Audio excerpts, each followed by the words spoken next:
Caravan ఇచ్చాను friends, అందరూ చూడండి. రిలాక్స్. టుడే క్యారవాన్ ఇచ్చారు కొత్త మూవీకి.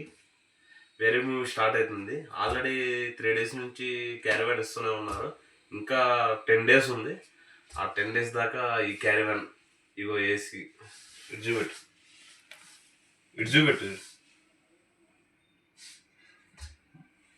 మొత్తం ఏసీ ఇక మొత్తం ఉన్నాయి. ఇక చాలా ప్రశాంతంగా సరదాగా సరదాగా కాస్ట్యూమ్ వేసుకొని ఆరామ్సే ఇక్కడ కూర్చోవటమే. కాస్ట్యూమ్ అనేది ఇప్పుడు రివీల్ చేయను, సినిమా రిలీజ్ అయిన తర్వాత అప్పుడు రివీల్ చేస్తా. కాస్ట్యూమ్ కానీ ఇంకేమన్నా గెటప్లు ఉన్నా కానీ రివీల్ చేస్తాను. ఎందుకంటే ఇప్పుడు రివీల్ చేసిన అనుకో మనకు అంత ప్రాబ్లం అయింది. ఓకేనా.